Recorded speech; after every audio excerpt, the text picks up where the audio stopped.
हम लोग आज अभाज्य गुणनखंड के बारे में बात करने वाले हैं। अभाज्य गुणनखंड के बारे में बात करने, क्या इसको इंग्लिश में क्या बोला जाता है? Prime factorisation. अभाज्य गुणनखंड संख्या क्या होती है?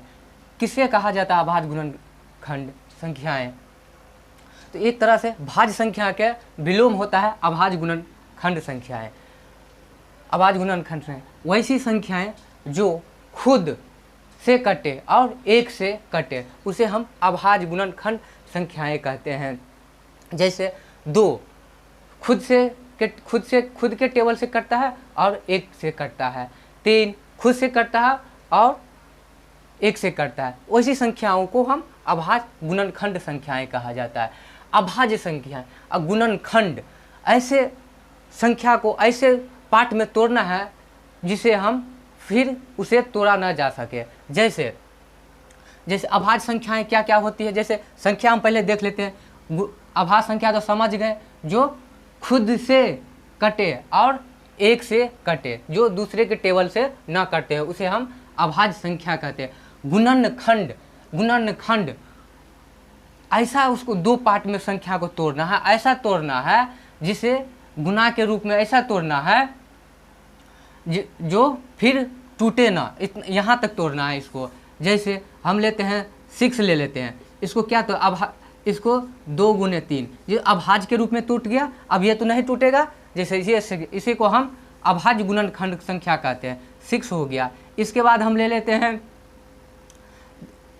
14 ले लेते हैं, इसको क्या तोड़ेंगे? 2 गुने 7, इसको फिर तो हम नहीं तोड़ सकते हैं, इसको हम अब नहीं तोड़ सकते हैं। इसी को अभाज्य गुणनखंड संख्या का कहा जाता है। जैसे 14 हो गया, और जैसे ले लीजिए आप 8 9 ले सकते हैं, 9 भी ले सकते हैं।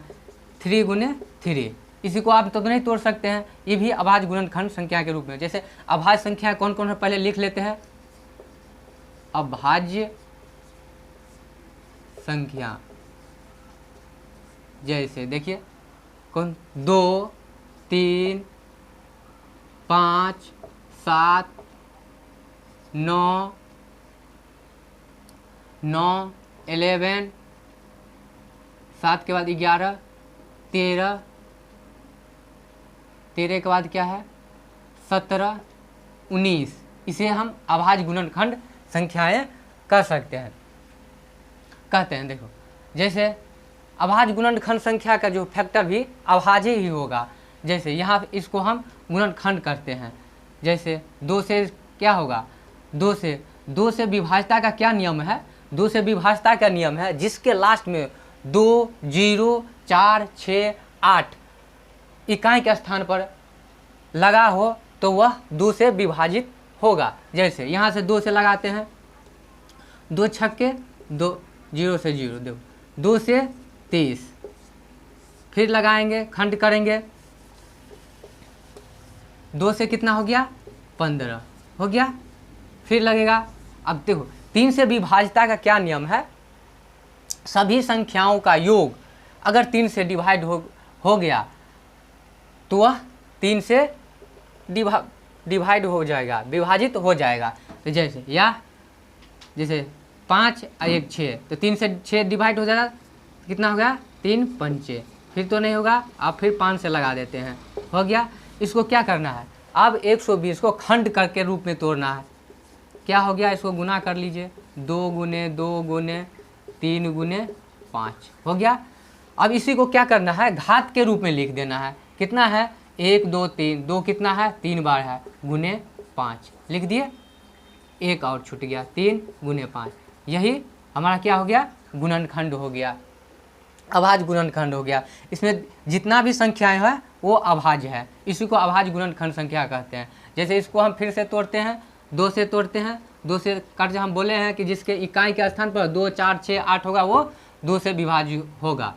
तो 2 से लगाते हैं, 2 सत्ते 14, 2 अट्ठे 16, फिर 2 से 2 तिया 2 चौका 2 तिया 6, 2 अट्ठे 16, फिर क्या होगा? फिर 2 से लगेगा, 2 एकान 2, 2 नमा 18 हो गया। अब ये क्या हो गया? अब तो नहीं फैक्ट 19 से लगा दीजिए, अब तो नहीं इसका टूटेगा फैक्टर। अभाज्य संख्या का गुणनखंड अभाज्य संख्या ही होता है, अभाज्य संख्या ही फैक्टर में टूटता है। ये टूट गया, इसको क्या लिखेंगे 1 5 6, इस क्या हो गया 2 मल्टीप्लाई 2 गुने 19, इसको क्या लिखेंगे 2 का घात गुने 19, लिख दिए।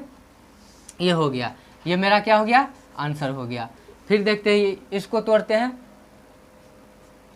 जैसे ये संख्या तो बहुत बड़ा है, पहले हम देखेंगे 2 से लगता है कि नहीं। 2 से क्या नियम बताया है कि जिसके इकाई के स्थान पर 2 4 6 8 रहेगा तो वह संख्या विभाज्य हो गया, विभाज्य होगा, नहीं तो नहीं होगा। 3 से देखते हैं, बताएं 3 का बहुत इंटरेस्टिंग नियम है।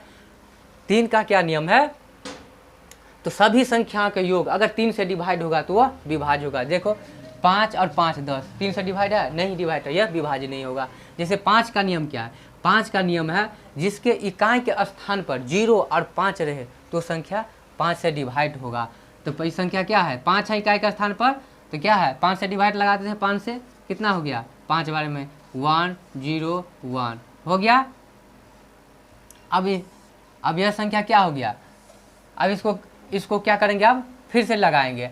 अब यह संख्या कितना हो गया, इसको हम क्या करते हैं, अब देखते हैं 7 का डिवाइड का नियम देखते हैं।